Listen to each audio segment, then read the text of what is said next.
పేతురు రాసిన మొదటి పత్రిక 3వ అధ్యాయం 12వ వాక్యాన్ని ఎవరైనా చదివి సహాయం చేయండి. ప్రభు కన్నులు నీతిమంతుల మీదను ఆయన చెవులు వారి ప్రార్థనల వైపున ఉన్నవి. ఆయన చెవులు వారి ప్రార్థనల వైపు ఉన్నవి. పరిశుద్ధమైనటువంటి బైబిల్ గ్రంథంలో ప్రభు చెబుతున్న మాట ఏంటంటే, ప్రభు కన్నులు నీతిమంతుల వైపు ఉన్నవి. మన దేవునికి 2 కన్నులున్నాయి. ఎటువంటి కన్నులంటే అగ్ని జ్వాలల వంటి కన్నులు కలిగిన వాడైన. అగ్ని జ్వాలలు ఆ నేత్రములతో నీతిమంతులను చూస్తున్నాడు. ఎవరయ్యా నీతిమంతులు అంటే, యేసుక్రీస్తే నిజదేవుడని, లోకరక్షకుడని, నా కొరకు ప్రాణం పెట్టి 3వ దినమున తిరిగి లేచాడని, ఆయన కార్చిన రక్తములో నా పాపాలు కడిగాడని,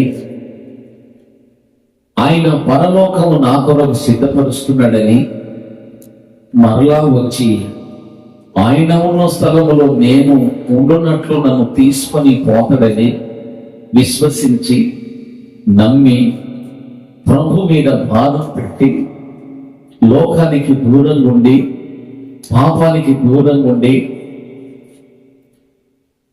తండ్రి యొక్క కుమారుడు యొక్క పరిశుద్ధాత్మ నామంలో బాప్తిసం పొంది సంఘములో సభ్యులుగా, క్రైస్తవ బిడ్డలుగా జీవిస్తున్న ప్రతి ఒక్కరు కూడా నీతిమంతులు. హల్లెలూయా. ఎవరు నీతిమంతులు? యేసు రక్తంలో కడగబడిన వారు నీతిమంతులు. దేవుని కొరకు ఎదురు చూస్తూ బ్రతుకుతున్న వారు నీతిమంతులు. మన ప్రభు మనలను అనాథగా విడిచిపెట్టేవాడు కాదు. మనం చేస్తున్నవన్నీ కూడా ఆయన చూస్తున్నాడు. మన కష్టాలను చూస్తున్నాడు, మన వ్యాధులను చూస్తున్నాడు, మన రోగాలను చూస్తూ ఉన్నాడు, మన పేదరికాన్ని చూస్తూ ఉన్నాడు, మన కష్టాన్ని చూస్తూ ఉన్నాడు, మన శ్రమలను చూస్తూ ఉన్నాడు. ఆయన కన్నులు చూస్తున్నాయి. ఎవరిని? నీతిమంతులను మీద ఆయన కనుసూపు ఉంది.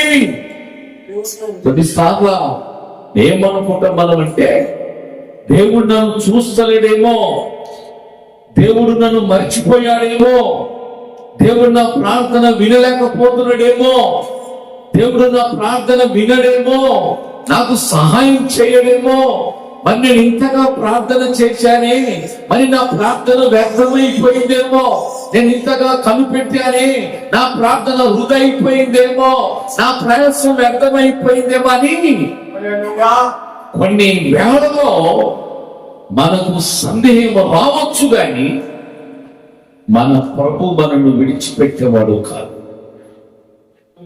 ఆమేన్.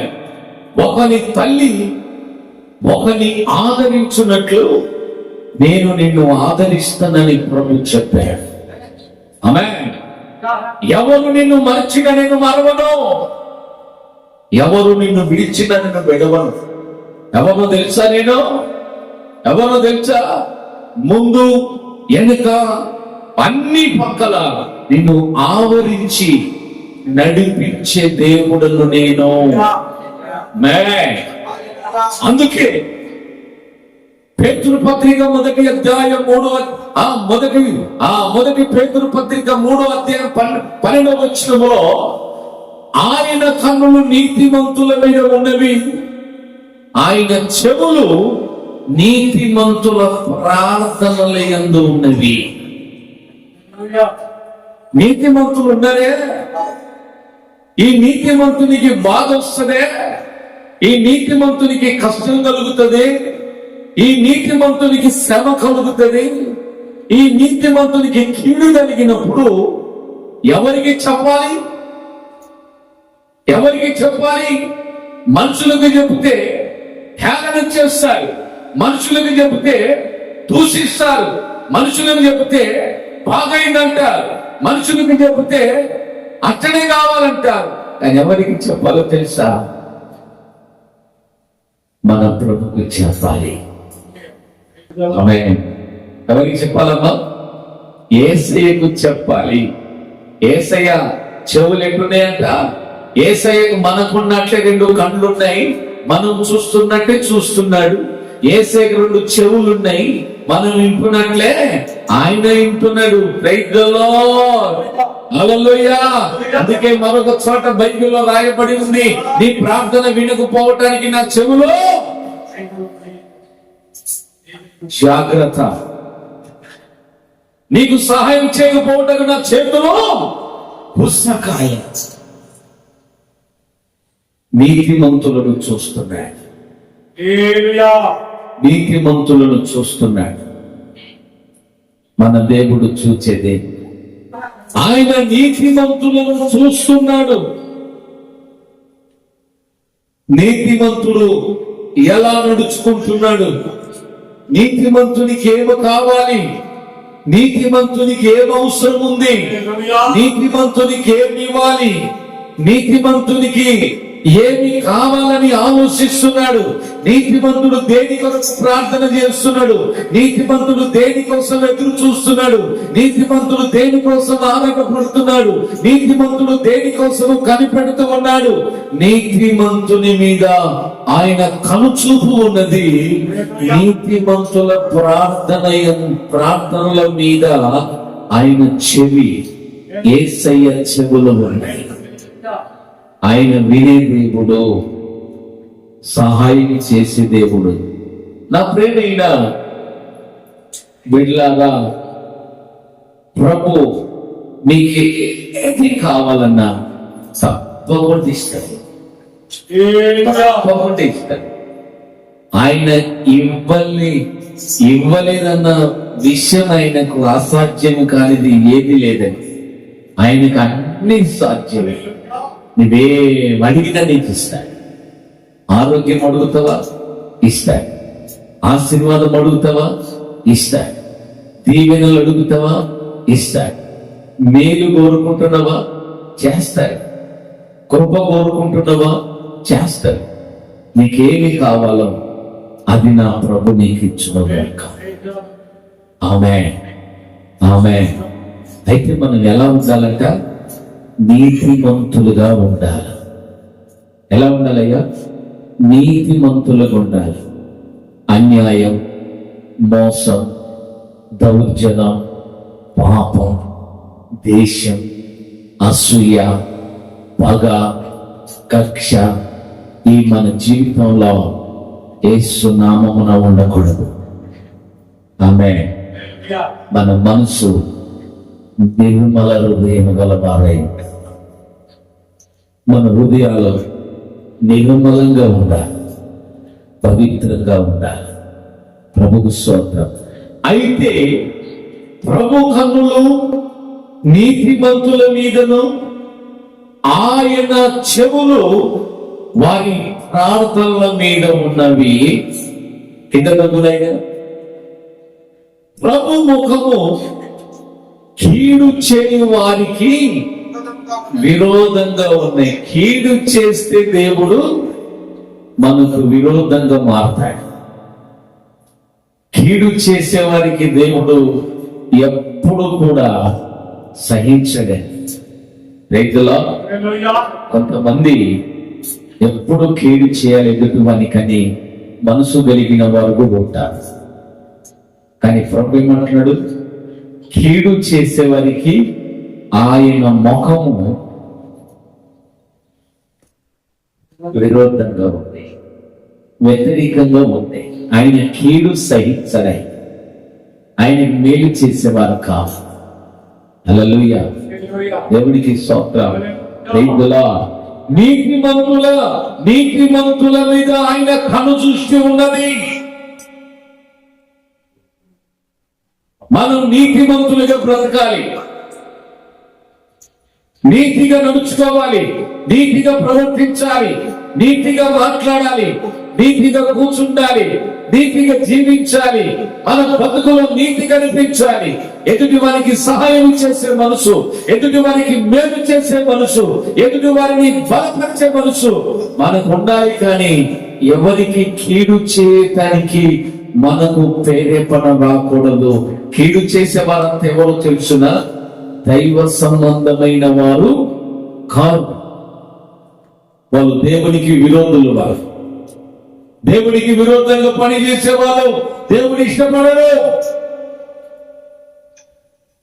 నీతిగా బ్రతకాలి, నీతిమంతులమై నీతిమంతుడైన యేసుని ప్రార్థించాలి.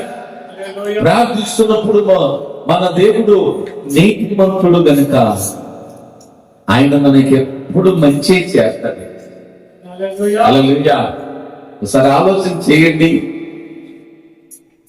మన జీవితాల్లో ఎన్ని కష్టాలు వచ్చాయో, ఎన్ని శ్రమలు వచ్చాయో, ఎన్ని వ్యాధులు వచ్చాయో, ఎంత కన్నీరు వచ్చిందో, ఎన్ని అపాయాలు వచ్చాయో, ఎన్ని ప్రమాదాలు వచ్చాయో, వాటన్నిటినీ కూడా దాటించుకుంటూ తీసుకొని వస్తున్నాడంటే నీ మీద ఆయనకి ఎంత ప్రేమ ఉంది చూడండి. కడుపులో ఆయన ప్రార్థన చేస్తున్నవే ఆయన ఆలకించి ఇప్పుడు మేలు చేస్తున్నాడు. ఆమేన్. అవసరానికి ప్రార్థన చేస్తున్నాం. డబ్బు లేకుండా జబ్బును మాయం చేయగలిగే శక్తిమంతుడు నా దేవుడు. ఆమేన్. ఆయన పరమ వైద్యుడు. ఆయన నీతిమంతుల మీద ఆయన కనుచూపును ప్రసరింపజేస్తున్నాడు. ఇంకో మాట మీకు జ్ఞాపకం చేస్తా, వినండి.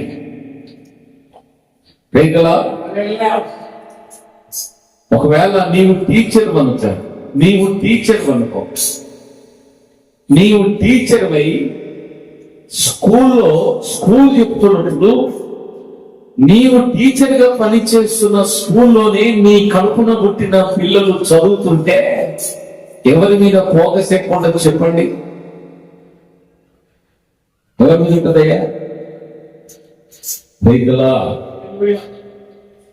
ఇతర పిల్లల కంటే తన పిల్లల మీద అభిమానం ఎక్కువ ఉంటది. ఎందుకు తెలుసునా? నా పిల్లలు. రైతులా, ఈ లోకములో అందరినీ యేసయ్యని సృష్టించాడు కానీ నీతిమంతుల మీద ఆయన కనుసూపు పెట్టాడు. ఆయన కన్నులు నీతిమంతులను చూస్తున్నవి. ఆయన కన్నులు చూస్తున్నవి. ఏం చేస్తుందో తెలుసునా? నీకేం కావాలో ఆయనకి తెలుసు. నీవు ఏ స్థితిలో ఉన్నావు ఆయనకి తెలుసు. నీ పరిస్థితి ఏందో ఆయనకి తెలుసు. నీ లోపం ఏందో, నీ లోటు ఏందో, నీ కష్టం ఏందో, నీ కన్నీరేందో, నీ అవసరత ఏందో, నీ అక్కర ఏందో నా యేసయ్య ఎరిగిన వాడై ఉన్నాడు. కాబట్టి ఆయన తప్పక సహాయం చేస్తాడు, తప్పక మేలు చేస్తాడు, తప్పక సహాయం చేస్తాడు, తప్పక కృప చూపుతాడు. దేవుడికి స్తోత్రం. ఒకవేళ నువ్వు చేసే ప్రార్థన లేట్ అవుతుందేమో గాని అది ఆశ్చర్యంగా చేస్తాడు. ఆమేన్. నీవు అనుకున్న దానికంటే ఎక్కువ కృప చూపించి చేస్తాడు. ఆ ప్రభు మనకు ఉన్నాడని, మన ప్రార్థన వినే దేవుడు ఉన్నాడని మన ధైర్యంగా ఉండాలి. మన ప్రార్థన వినే దేవుడు ఉన్నాడు. ఎవరికి చెప్పనవసరం లేదు. మన అవసరత యేసయ్యకి చెప్తే యేసయ్య చెప్తాడు. ఇంతవరకు నా జీవితంలో యేసు ప్రభుని నమ్మి దరిదాపున 26-27 సంవత్సరాలు వస్తుంది కానీ ఎవరి దగ్గరికి వెళ్ళి 50 రూపాయలు బదులివ్వండి, ఒక 100 రూపాయలు అప్పు ఇవ్వండి అని ఎవరి దగ్గర అడగలేదు. ఎందుకో తెలుసునా? నా దేవుడు నా అక్కరెరిగినవాడు. ఆమె దేవునికి స్తోత్రం. 2 పెళ్లిళ్ళు చేసిన, ఇల్లు కట్టిన, మందిరాలు కడుతున్నా, ఎవరి దగ్గరికి వెళ్ళి చెయ్యి చాచలేదు. ఆమేన్. 3 రూపాయల మిత్తికి, 4 రూపాయల మిత్తికి, 5 రూపాయల మిత్తికి, 2 రూపాయల మిత్తికి ఒక 1000 రూపాయలు లేవు, 2000 లేకపోతే 4000, 50,000, లక్ష రూపాయలే ఎవరి దగ్గర చేతులు చాచేటట్లు నా ప్రభు నన్ను ఉంచండి.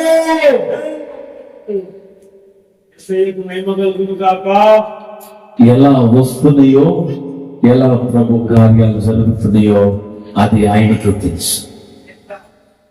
ఎందుకో తెలుసునా? నా అక్కరలు ఎరిగినవాడు, నా అక్కరలు ఎరిగినవాడు ఆయన ఇచ్చిపెట్టదా. ఎందుకో తెలుసునా?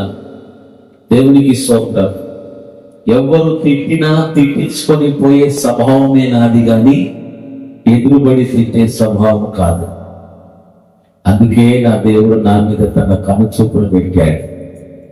ఆమేన్. దేవునికి స్తోత్రం.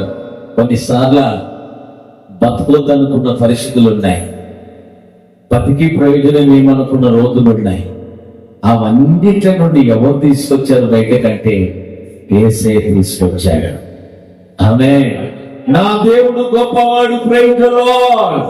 నా దేవుడు నన్ను చూస్తున్నాడు, నా దేవుడు నా మాటలు వింటున్నాడు, నా దేవుడు నా ప్రార్థన వింటున్నాడు, దేవుడు నా అవసరాలు తీరుస్తూ ఉన్నాడు, దేవుడు నా అక్కరలు తీరుస్తూ ఉన్నాడు, దేవుడు నన్ను బలపరుస్తూ ఉన్నాడు, దేవుడు నన్ను ధైర్యపరుస్తూ ఉన్నాడు, దేవుడు నాకు 1000 మందిగా నాకు పక్షంగా దేవుడు నాకు మేలు చేస్తూ ఉన్నాడు కనుక ఎన్నడూ భయపడను.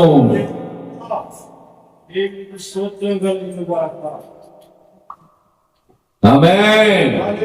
ఆమేన్. దేవుడు గొప్పవాడండి. దేవుని మీద విశ్వాసం ఉంచండి. మనుషులను నమ్మావా? ఒకవేళ మేలు చేస్తే చేస్తారు, లేకపోతే చెయ్యరు. కానీ నా దేవుడు మేలు చేయడం ప్రారంభిస్తే దాన్ని ఎవ్వరు కూడా ఆపలేనంతగా మేలు చేస్తాడు. ఇంకో మాట చూపించి చూడండి. 2 దినవృత్తాంతాల గ్రంథము 16:9. తన ఎడల దేవుని ఎడల యథార్థ హృదయము గలవారు యథార్థ హృదయం గలవారై బలపరచుటకై యెహోవా కనుదృష్టి లోకమంతటా సంచారము చేయుచున్నవి. ఆమేన్. ఏముండాలి యేసే దగ్గర? యేసే దగ్గర ఎలా ఉండాలి? యథార్థంగా ఉండాలి. లోపల ఒకటి బయట ఒకటి ఉండకూడదు. మనకొక న్యాయం, ఎదుటి వానికి ఒక న్యాయం కాదు. న్యాయమే మాట్లాడాలి. వాక్యం మీ కొరకు కాదు, నా కొరకు కూడా. వాక్యం మనందరి కొరకు. ప్రభు ఎవరితో మాట్లాడుతున్నాడు? బైబిల్ చెప్తుందండి, ఇది 2 అంచుల గల ఖడ్గం, 2 వైపులా కోస్తాడు. యథార్థ హృదయం గల వారిని బలపరచుటకు, మేలు చేయుటకు, కృప చూపుటకు, సహాయం చేయుటకు యేసయ్య కనుదృష్టి ప్రపంచమంతా సృష్టి అంతా కూడా సంచరించుచున్నది. అందరినీ చూస్తున్నాడు దేవుడు. ఎవరైన చేతుల నుండి తప్పించుకోలేరు. ఆయన కనుదృష్టి కిందికెళ్ళి ఎవరు కూడా మరుగుగా ఉండలేరు. అందరినీ చూస్తున్నాడు ఆయన. నీతిమంతుని చూస్తున్నాడు, ఆ నీతిమంతుని చూస్తున్నాడు. నీతిమంతుల ప్రార్థన వింటున్నాడు, యథార్థవంతుల ప్రార్థన వింటున్నాడు, బలవంతుల ప్రార్థన వింటున్నాడు. మన దేవుడు చూచే దేవుడు. ఈ మధ్యాహ్నం మీకు ఒక మాట చెప్పాలనుకుంటున్నా. ఏ పని చేసినా నా దేవుడు చూస్తుండనే విషయాన్ని ఎప్పుడు మర్చిపోయి చేయకు. ఆమేన్. రెండోదిగా, ఏది మాట్లాడినా నా దేవుడు వింటున్నాడనే విషయాన్ని ఎప్పుడు మర్చిపోయి మాట్లాడకు. మరిచావా? బైబుల్ ఏమి చెప్తుందో తెలుసుదా? విస్తారమైన మాటలలో దోషం ఉండక మానదు. ఎక్కువ మాట్లాడదు క్రైస్తవుడు, ఎక్కువ మాట్లాడదు. నేను ఎవరితో ఎక్కువ మాట్లాడ, ప్రాముఖ్యమైన విషయాలు, అవసరమైన విషయాలు మాట్లాడాలి. ఎందుకంటే ప్రభు విస్తారంగా మాట్లాడమని చెప్పలేదు. మనం మాట్లాడేది ఎలా ఉండాలంటే ఎదుటి వ్యక్తికి మేలు కలిగించేటానికి ఉండాలి. ముచ్చి మాటలు మాట్లాడు, చిన్న చిన్న మాటలు, అయిన మాటలు, కాని మాటలు, పనికిరాని మాటలు, వ్యర్థమైన మాటలు, విస్తారమైన మాటలు, ఇవన్నీ ప్రభుకి ఇష్టం లేనివన్నీ. కొన్నిసార్లు బలహీనంగా ఉన్నప్పుడు ఎవ్వరు మనను బలపరచకపోవచ్చు, కానీ బలపరిచే యేసు మనకున్నాడు. హల్లెలూయా. నా కుమారుడా, భయపడకు, మన దేవుడు యథార్థమైన హృదయం గల వారిని, ఇంతకుముందు వింటారు కదండి, యోగు ఎలాంటి వాడట, యథార్థవంతుడు కనుక రెండంతలుగా దీవించబడ్డాడు. యథార్థత లేకపోతే మనిషికి పదార్థము లేదు. కొందరికి ఎంత ధనం ఉన్నా, ఎంత డబ్బున్నా, ఎంత ఆస్తి ఉన్నా, ఎంత సంపాదన ఉన్నా, ఇంకా కావాలి, ఇంకా కావాలి, ఇంకా కావాలనేటటువంటి ఆశలు, కోరికలే తప్ప యథార్థత ఉండదండి. వాక్యం ఏం చెప్తుంది తెలుసునా? మనం కలిగి ఉన్న వాటితో మనము తృప్తిగా ఉండాలి. ఆమేన్. నా దేవుడు ఇగో నాకిచ్చినది, దేవునికి స్తోత్ర. హల్లెలూయా. ఎదుటి వాడు చూసి పోల్చుకునే మనస్తత్వాలు ఎంతో మందిలో కనబడతాయి. కానీ దేవుని బిడ్డలు ఎలా ఉండాలో తెలుసునా? యథార్థంగా ఉంటే నీ హృదయం గాయమైన నిన్ను బలపరచదేవో తెలుసునా? యేసయ్య, యేసయ్య, యేసయ్య. చూస్తున్నాడు. ఇప్పుడు ఇక్కడ మనం కూర్చున్నాం కదా, అందరినీ చూస్తున్నాడు. ఎవరికి ఏ మనసు ఉన్నదో తెలుసు. ఇంకా ప్రార్థన అయిపోదా అనుకునే వాళ్ళని చూస్తున్నాడు. ఇంకెంతసేపు చెప్తాడు అనుకునే వాళ్ళని చూస్తున్నాడు. ఈరోజు దేవుడు నా గురించే మాట్లాడుతున్న వారిని చూస్తున్నాడు. ఇంకా చర్చపు చెప్తే బాగుంటుండన్న వారిని చూస్తున్నాడు. ఆదరించబడుతున్న వారిని చూస్తున్నాడు. బలపరచబడుతున్న వారిని చూస్తున్నాడు. నా దేవుని వాక్యము తప్ప బలపరచగలిగిన శక్తి దేనికి లేదు. మనిషిని బలపరచది దేవుడే.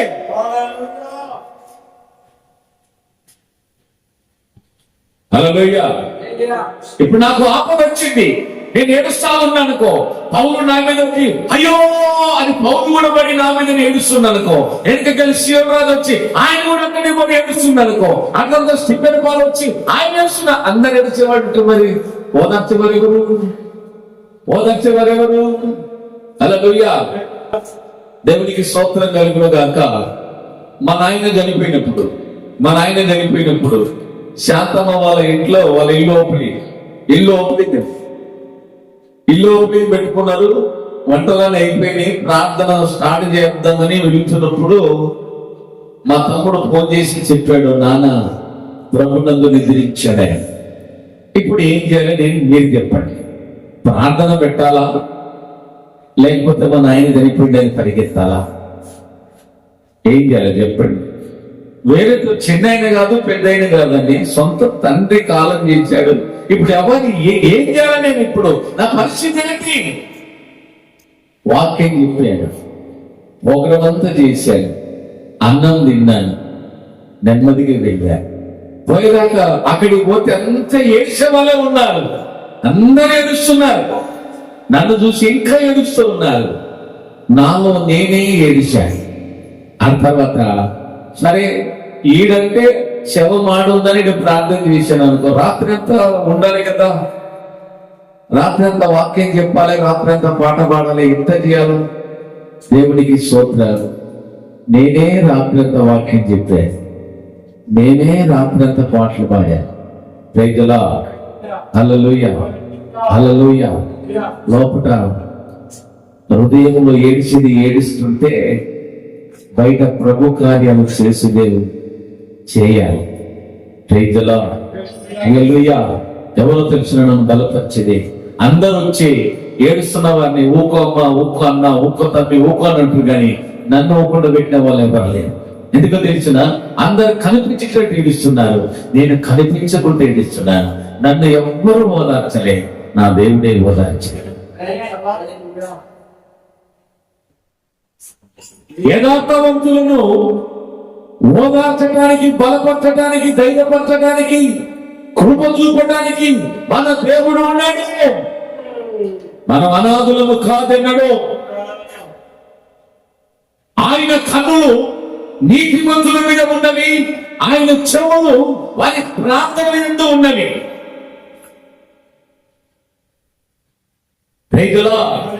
యేసయ్య కన్నులు మన మీద ఆయన చూపు ఉంది. దేశమంతా సంచరిస్తున్న ఆయన కన్నులు చూస్తా ఉన్నాడు. ఒక్కొక్కడు తాగుబోతులను చూస్తున్నాడు, తిండిబోతులను చూస్తున్నాడు, తిరుగుబోతులను చూస్తున్నాడు, దొంగలను చూస్తున్నాడు, రౌడీలను, గుండెలను, ప్రతి ఒక్కరిని చూస్తున్నాడు. ఆయన ఎవరిని చూడనన్నదేమో లేదండి. తాగుతుండే వాళ్ళు చూస్తున్నారు, తింటుండే వాళ్ళు చూస్తున్నారు. నేను తప్పు చేస్తే, పొరపాటు చేస్తే, నేను పాపం చేస్తే, నేను దొంగతనం చేస్తే, నేను వ్యభిచారం చేస్తే, నేను మోసం చేస్తే ఎవరిని నువ్వు చూస్తున్నావు అని ఈ రోజున స్వయాన్ని విడిచి పాపం చేస్తున్నారు. ఏమైనా దేవుని సంగమా, దేవుడు చూస్తున్నాడు, యేసయ్య చూస్తున్నాడు. ఆయన కనుచూపు నీ మీద ఉంది, ఆయన కనుచూపు నీ మీద ప్రసురింపజేయబడి ఉంది. ఆయన చూస్తున్నది విషయాన్ని మర్చిపోకు. బలహీనులను బలపరచేవాడైన నీతిమంతుల ప్రార్థన వినేవాడు, నీతిమంతులకు మేలు చేసే దేవుడు ఉన్నాడు. ఆయన్ని మన ప్రభు అయిన యేసు.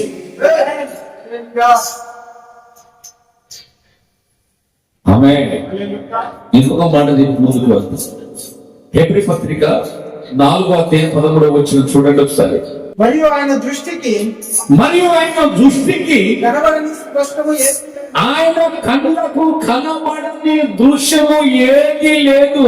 ఎవరికి లెక్క చెప్పవలసిన మనము ఎవరికి లెక్క అప్పగించవలసి ఉన్నదో దేవుని కన్నులకు, ఆ దేవుని కన్నులకు సమస్తమును మరుగు లేక తేటగా ఉన్నది. ఆయన కంటికి మరుగైనది ఏది లేదు, లేదు, అన్ని కనిపిస్తున్నాయి ఆయనకు. మరి ఏం చేస్తుండయ్యా? ఈ దొంగను చంపుతలేడు, వాడిని నాశనం చేస్తలేడు, వాడిని పాడు చేస్తాడు అనుకుంటాం కొన్నిసార్లు మనకు బాధ కలిగినప్పుడు. కానీ ప్రభు ఎవరిని కూడా మంచుని చెడ్డునందరినీ సమయం దాకా చూస్తూనే ఉన్నాడు. దానికోట అయింది. మనం చూస్తూనే ఉన్నాం, ఎంతమంది రాలిపోతలేదు. మనం చూస్తూనే ఉన్నాం, ఎంతమంది కూలిపోతలేదు. ఆయన దృష్టికి కనిపించని రహస్యమైనది ఏది లేదు. సరే ఆలోచన చేయండి. బైబిల్లో రాయబడిన మాట, ఆకాశమైన సింహాసనం, భూమి అయిన పాదపీఠ.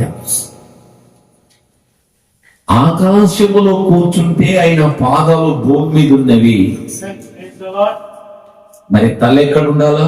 ఇప్పుడు ఆకాశం నుండి కాలు భూమిపైకి ఉన్నవి, మరి కాలు నుండి మరి తలకు ఇంత స్థలం ఉండాలి కదా. ఇంత పెద్ద దేవుని చేతులకి వెళ్ళి ఇంత మనిషి ఎలా తప్పించుకోగలడండి? తప్పించుకుంటారా? ఎలా తప్పించుకుంటాడు? ఎలా తప్పించుకోవాలని ప్రయత్నం చేయగలడు? ప్రయత్నం చేసిన వేస్తే ప్రభు కన్నులు, ప్రభు దృష్టి, ఆయన దృష్టి నుండి, ఆయన కనుచూపు నుండి ఎవ్వరు తప్పించుకోలేరు. తప్పించుకోవటానికి ప్రయత్నం చేసిన వాళ్ళు కూడా తప్పించుకోలేదండి. దేవునికి స్తోత్రం కలుగును గాక. ఆయన నిర్ణయాలే, ఆయన శాసనం శాసనమే, ఆయన వాక్యమే. భూమి ఆకాశము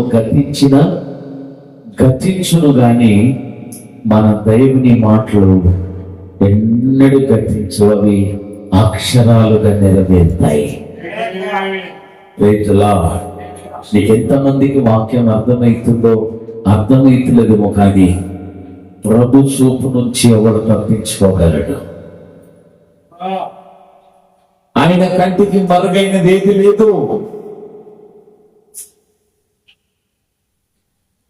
అగ్ని జ్వాలలు బట్టి కన్నులు గలవాడు ఆయన. చూస్తున్నాడు, మంచి చూస్తున్నాడు, చెడులు చూస్తున్నాడు, అందరినీ చూస్తున్నాడు. ఏమన్నా తెలిసినా ఇకనైనా మనసు మార్చుకుంటారేమో, ఇకనైనా బతుకు దిద్దుకుంటారేమో, ఇకనైనా నా చేతికి వస్తారేమని ఆయన దినమెల్ల చేతులు చాచి ఉన్నాడు. మాట వినని మాట వల్లని జనముల తట్టు దినమెల్ల ఆయన చేతులు చాచి ఉంచాడయ్యా. మన దేవుడు చూస్తున్నాడు.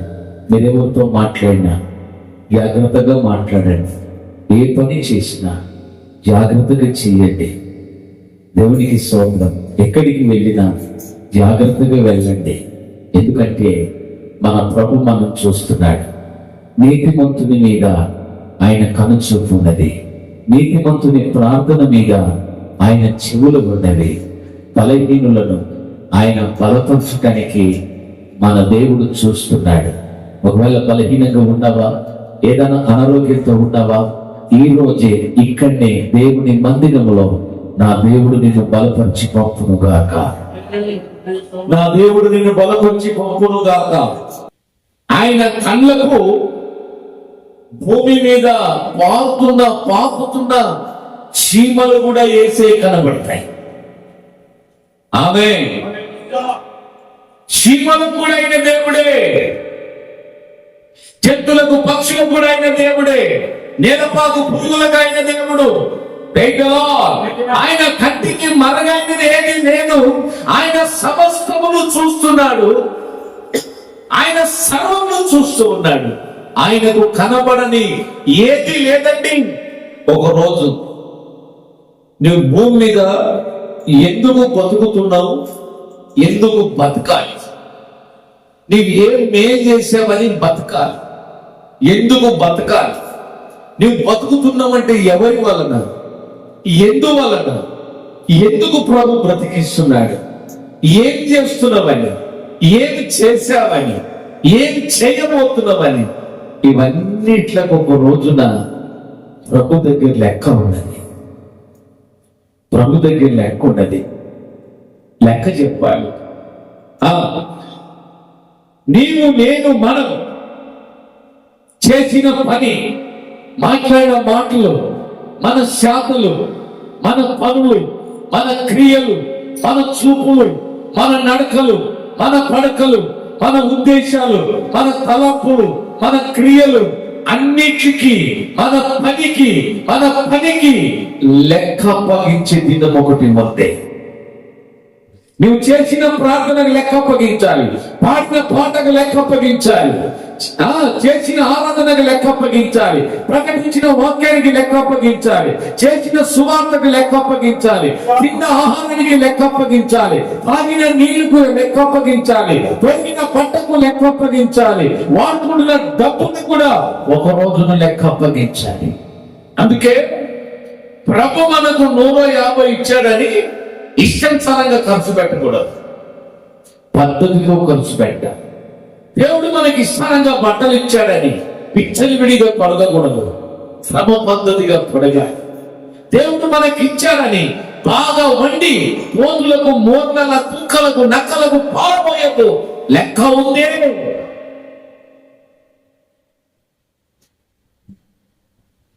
దేవుడు నీరు విస్తారంగా ఇచ్చాడని ఇష్టానుసారంగా వలకపోయొద్దు, లెక్క ఉంది.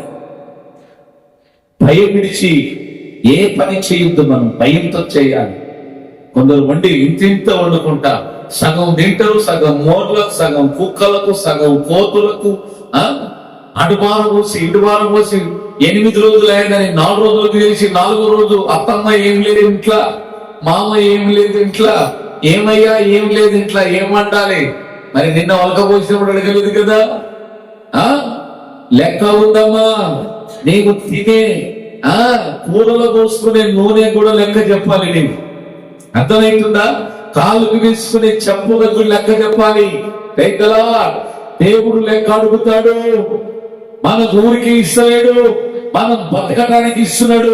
దేవునికి స్తోత్రం. ఓ మాట చెప్తున్నా వినండి. ఏమని అనుకోండి, ఏమనుకోకపో. ఏమని అనుకుంటే మీ ఇష్టం, అనుకోకపోతే మీ అదృష్టం. నేను బతకాలి అనేదానికి తినటానికి మాత్రం వండుకోండి. రైతులా మనం బతకటానికి తినాలి కానీ తిండి కోసం బతకొద్దు. మనం స్టీఫెన్ వాళ్ళు అర్థమైందా? తిండి కోసం బతకొద్దు, మనం బతకటానికి తినాలి. బతకటానికి తినాలి కనుక పద్ధతి ప్రకారం వండుకోవాలి. హల్లెలూయా. అర్థమైందా? తినేది ఎందుకు? బతకటానికి. కాబట్టి దేవునికి స్తోత్రం. ఏది వ్యర్థం చేయకూడదు, ఏది వ్యర్థం చేయకూడదు. దేవుడు నామానికి స్తోత్రం కలుగునుగా.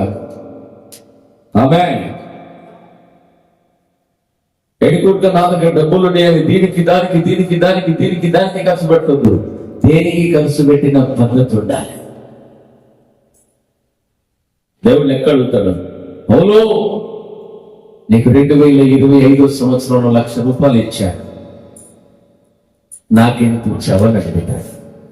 2025 సంవత్సరంలో నీకు ₹1,00,000 ఇచ్చాను, మరి నాకేం ఇచ్చావు? నువ్వు నా పనికి, నా సేవకు, నా పరిచర్యకి ఎంత ఖర్చు పెట్టావని ప్రభువు అడుగుతాడు.